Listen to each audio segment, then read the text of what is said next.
Bagaimana kabar kalian anak semua? Alhamdulillah, luar biasa, Allahu Akbar. Mudah-mudahan kalian selalu dalam kondisi sehat walafiat. Baiklah anak-anakku, kita bertemu lagi dengan Pak Arfad untuk hari ini dalam pembelajaran Bahasa Indonesia. Sudah siap anak-anakku? Nah, kalian harus selalu siap untuk belajar meskipun kondisi belajarnya adalah pembelajaran daring. Baik, sebelum kita mulai belajar, mari kita membaca basmalah. Mudah-mudahan kalian diberi kemudahan dalam mempelajari pelajaran kita hari ini. Bismillahirrahmanirrahim.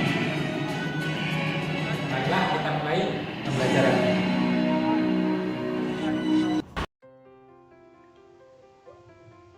Anak-anakku, pada pertemuan kali ini pelajaran bahasa Indonesia kita membahas tentang tema 8 subtema 1. Adapun tujuan pembelajaran kita hari ini, yang pertama, siswa mampu menjelaskan teks fiksi. Yang kedua, siswa mampu menjelaskan tokoh dan penokohan dalam teks fiksi. Teks fiksi, apa itu anak-anak yang disebut dengan teks fiksi? Sudah tahu anak-anak? Nah, teks fiksi adalah sebuah cerita atau karangan yang dibuat berdasarkan rekaan atau imajinasi. Ya. Ada kata fiksi, ada juga kata non-fiksi. Perbedaannya, nah sekarang teks non-fiksi. Dan teks non-fiksi adalah cerita atau karangan yang dibuat berdasarkan fakta, realita, atau hal-hal yang benar-benar terjadi dalam kehidupan kita sehari-hari. Jadi kata kuncinya teks fiksi, rekaan atau imajinasi. Jadi kalian harus mengingat kalau setiap teks fiksi itu dibuat berdasarkan rekaan atau imajinasi. Ya, jadi teks fiksi, rekaan atau imajinasi. Sedangkan teks non fiksi, kata kuncinya adalah benar-benar terjadi, ya, jadi atau nyata. Kata kuncinya kalau teks fiksi adalah rekaan atau imajinasi, kalau teks non fiksi benar-benar terjadi. Untuk hari ini kita akan membahas tentang teks fiksi. Sekarang macam-macam teks fiksi. Apa saja yang termasuk dalam teks fiksi? Yang pertama adalah novel. Novel adalah cerita panjang tentang kehidupan seseorang dengan orang yang ada di sekelilingnya. Contoh novel, nah ini anak-anak. Contoh novel, ini adalah cover sebuah novel yang berjudul Sembilu. Ada lagi, nah ini Senja dan Pagi. Nah, ini yang sangat terkenal yaitu Laskar Pelangi, ya, novel yang menceritakan tentang persahabatan. Ada lagi novel dewasa, ya anak-anak, yaitu berjudul Ayat-Ayat Cinta 2. Nah, novel ini cerita panjang anak-anak, jadi sampai berjilid-jilid, ini sudah ada jilid kedua. Nah, teks fiksi yang berikutnya adalah cerpen. Cerpen adalah karangan bebas yang biasanya memiliki isi yang padat dan jalan ceritanya langsung tertuju pada maksudnya. Nah, cerpen ini bisa cukup 1 halaman. Nah, seperti ini. Jadi ada buku biasanya yang isinya adalah kumpulan cerpen. Nah, ini contoh cerpen 1 halaman. Ada lagi ini contoh cerpen. Nah, kalau ini 2 halaman, ya. Jadi cerpen ceritanya sangat singkat dan padat. Jadi kalau cukup 1 halaman cukup, boleh, ya, atau 2 halaman atau beberapa halaman. Jadi tidak sampai seperti novel itu tadi. Kalau novel itu sampai berjilid-jilid ya, bahkan bukunya itu tebal sekali ya. Baik, teks fiksi berikutnya adalah dongeng. Dongeng adalah cerita buatan yang dituturkan kembali dari mulut ke mulut. Maksudnya dari mulut ke mulut itu dari seorang kakek diceritakan kepada cucunya, seorang ayah diceritakan kepada anaknya, seorang kakak diceritakan kepada adiknya, dari seorang teman diceritakan kepada teman yang lain, itu dari mulut ke mulut. Bersifat khayal, lucu, dan bahkan ajaib ya, dengan tujuan utama sebagai penghibur serta berisi nasihat atau gambaran hidup seseorang. Nah, ada baiknya meskipun ceritanya bersifat khayalan, yaitu ada isi nasihatnya anak-anak, jadi tidak sembarangan ya. Meskipun dongeng itu khayal, tapi ada nasihat. Nah, dongeng terbagi menjadi beberapa macam. Yang pertama adalah fabel. Fabel adalah dongeng yang menceritakan kehidupan binatang yang bertingkah laku seperti manusia. Nah, ini contohnya ada fabel yang seperti di buku paket kalian, yaitu keledai, anjing gunung, dan macan tutul. Nah, kalian nanti bisa membaca sendiri bagaimana ceritanya tentang kehidupan keledai, anjing gunung, dan macan tutul ini. Ada lagi, nah ini yang biasa muncul di televisi yang mungkin kalian sering menontonnya ya, kelinci dan buaya. Nah, ini termasuk dalam jenis fabel. Dongeng yang berikutnya adalah legenda. Legenda yaitu dongeng yang dihubungkan dengan asal-usul tempat. Nah, contohnya adalah Sang Kuryang, asal-usul Tangkuban Perahu. Nah, kalau ingin tahu ceritanya silakan ada di buku paket kalian, nanti silakan dibaca ya. Nah, ini dari daerah Jawa Timur ya, asal-usul Banyuwangi. Ini termasuk juga legenda. Ada lagi contoh legenda asal-usul Danau Toba. Ini dari daerah Sumatera. Berikutnya macam dongeng yang ketiga yaitu mite atau yang biasa disebut mitos ya, adalah dongeng tentang kepercayaan masyarakat. Nah, contohnya adalah kisah Dewi Sri. Nah, siapa itu Dewi Sri anak-anak? Dewi Sri adalah Dewi Padi ya, yang memberikan keberkahan, yaitu adalah kepercayaan masyarakat. Ada lagi mite Nyi Roro Kidul. Nah, berikutnya ada sage. Sage adalah dongeng yang berhubungan dengan peristiwa atau mengandung unsur sejarah.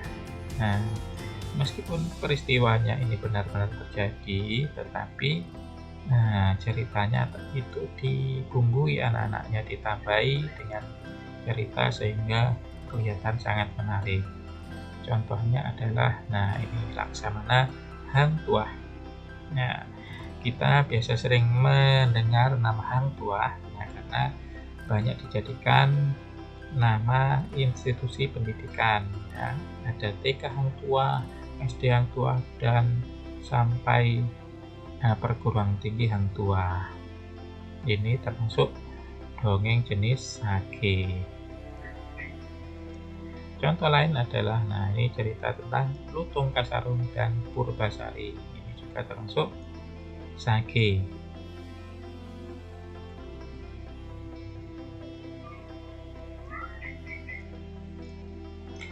Berikut unsur-unsur teks fiksi atau cerita fiksi. Jadi unsur-unsurnya apa saja? Yang pertama adalah tema cerita yang berisi isi dari ceritanya.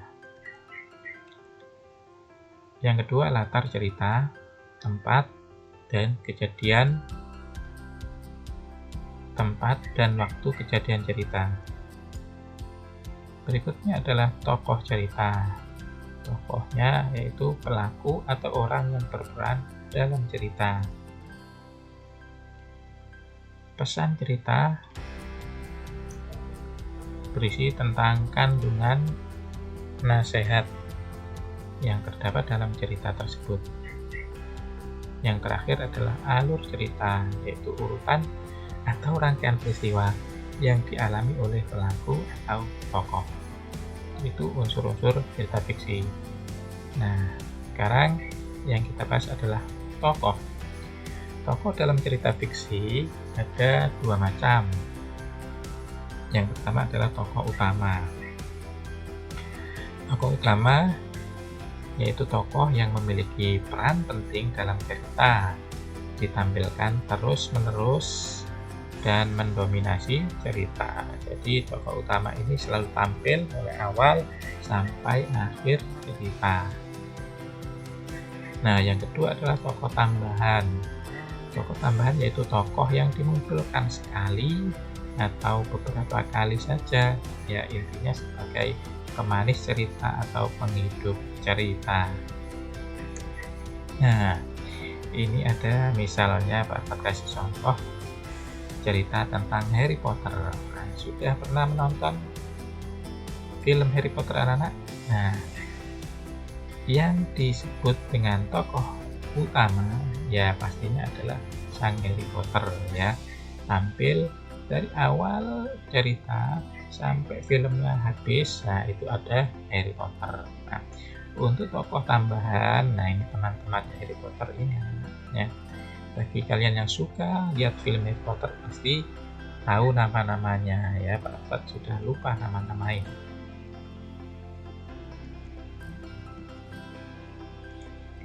Nah, sekarang ada istilah penokohan ya.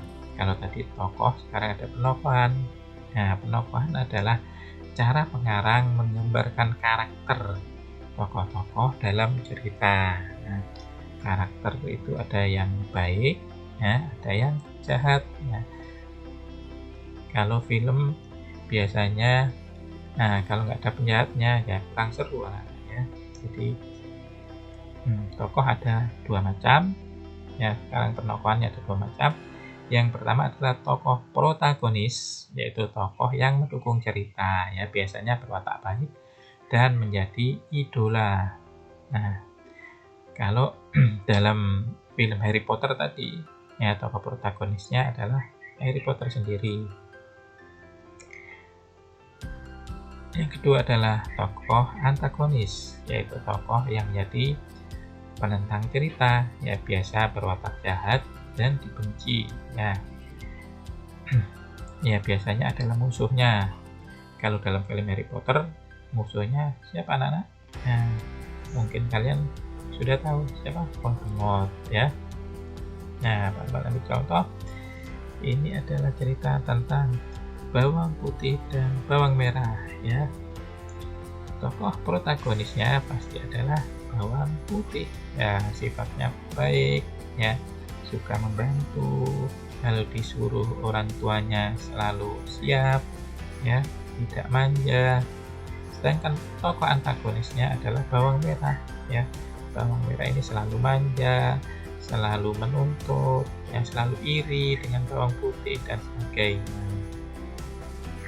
Angkanya banyak orang yang membaca cerita atau melihat film tentang bawang putih dan bawang merah pasti akan mengidolakan bawang putih. Sebaliknya, mereka membenci bawang merah karena bawang merah bersifat jahat. Nah, tokoh bawang putih sebagai protagonis ya disukai banyak orang.